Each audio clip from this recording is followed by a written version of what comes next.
నేను అనుకుంటాను నేను ఆరోగ్యంగా ఉన్నాను, రోజు ఎక్సర్సైజ్ చేస్తుంటాను, యాక్టివ్గా వెళ్తుంటాను, చాలా హెల్దీ తిండి తింటుంటాను, ఫైబర్ ఫుడ్ తింటుంటాను, అన్ని బ్యాలెన్స్ ఫుడ్ తింటుంటాను, నాకు న్యూట్రిషనిస్ట్ ఉంటాడు, అన్నీ ఉంటాను, నాకే జబ్బు రాదు, నాకెందుకు రాని ఒక భావంతో నేను ఉంటాను. ఎందుకంటే మాకు హెల్దీగా ఉండటం అనేది, హెల్దీగా లీడ్ చేయడం అనేది, నాకు ఏ బ్యాడ్ హ్యాబిట్స్ లేవు. ఎప్పుడైనా సోషల్గా ఫ్రెండ్స్ ఉంటే కనుక వాళ్ళతోటి ఏదో వైన్ లాంటిది ఏదో క్లింగ్ అనిపించడం తప్ప. ఓకే. సో అలాంటి నాకు స్మోకింగ్ కానీ చూయింగ్ సంబంధించినటువంటి ఇవి కానీ టొబాకోస్ ఇలాంటివి ఏవి లేవు, నాకేం రాదు కదా అని అనుకోవటానికి లేదు.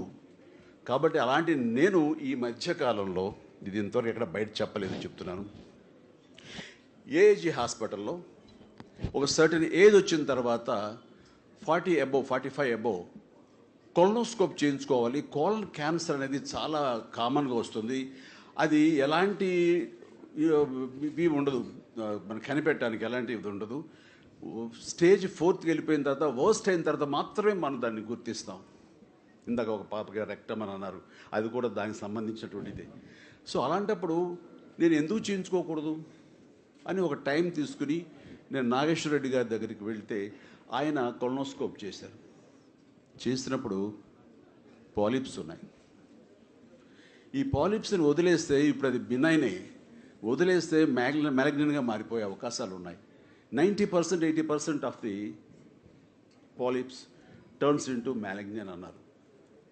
సో ఆయన ఇమ్మీడియట్గా ఏం చేశారంటే, సార్ చాలా ఎర్లీగా మీరు వచ్చారు, దీన్ని తీసేస్తామని తీసేశారు 2.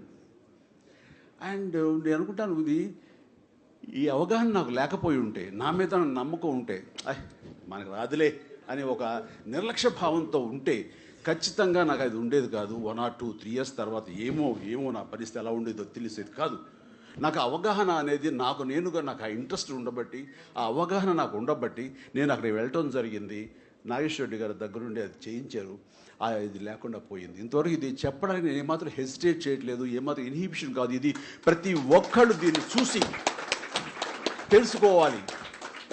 ఎందుకంటే భగవంతుడు మనకి ఇచ్చేటటువంటి కొన్ని మన తప్పు లేకుండా ఇచ్చే వాటి మనం ఏమి చేయలేము, దాన్ని తప్పించుకోలేము.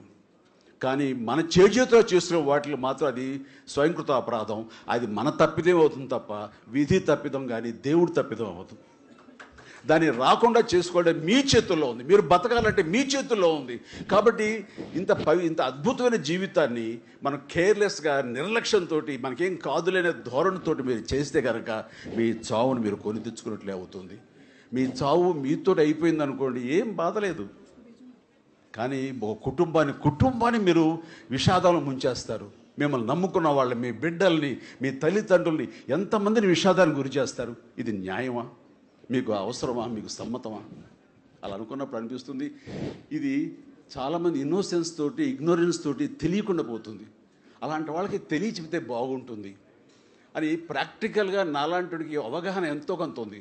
అందులో ఇలాంటి డాక్టర్స్, మన గోపిచంద్ గారు, రమేష్ గారు, ఇలాంటి డాక్టర్స్ యొక్క సాంగత్యంతో ఈ యొక్క అవేర్నెస్ చాలా వచ్చింది.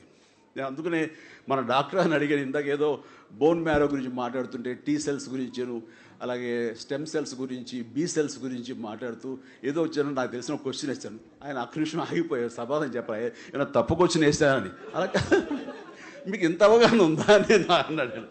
ఏదో మీలాంటి వాళ్ళు సాంగత్యం అండి, మీలాంటి గంధం చెక్కలతోటి ఉన్నా కాబట్టి ఆ వాసన కొంచెం నాకు అంటుకుందని చెప్పేసి నేను చెప్పడం జరిగింది. ఎందుకంటే ఇది నాకు డెఫినెట్గా మనిషి మనకి హెల్తీగా ఉన్నంతకాలం, శారీరకంగా అన్ని సపోర్ట్ ఉన్నంతకాలం ఉంటామండి. కొంతకాలం తర్వాత బాడీ ఒక్కొక్క పార్ట్కి ఒక్కొక్క ఏజింగ్ ఉంటుంది. వాటి తర్వాత వాటి ఏజ్ని ఎక్స్టెండ్ చేసే పరిస్థితి మనమే కొని తెచ్చుకోవాలి. By doing exercise, by doing healthy habits, healthy food habits, ఇవన్నీ చేసుకుంటూ పోవాలి.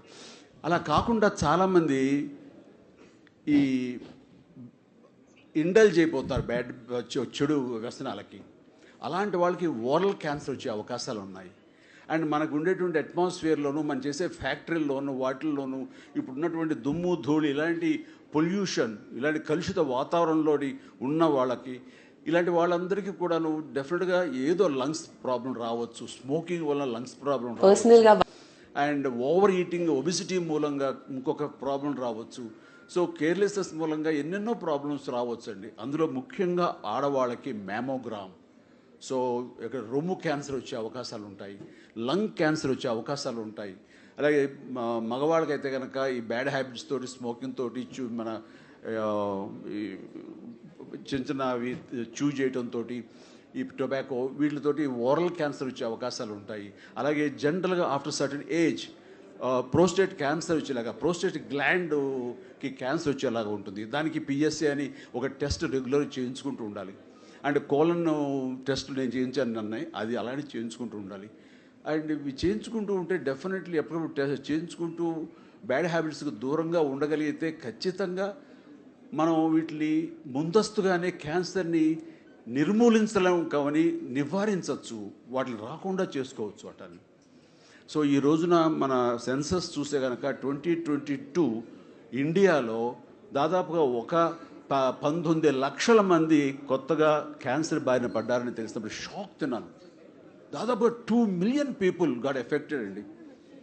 ఇది చాలా అలార్మింగ్గా ఉంది. ఇది కాకుండా ప్రతి సంవత్సరం 12% చొప్పున ఎన్హాన్స్ అయ్యే అవకాశాలు ఉన్నాయి because of our life styles, because of our food habits, because of our carelessness, almost ఎన్నో రకాలుగా ఉంది.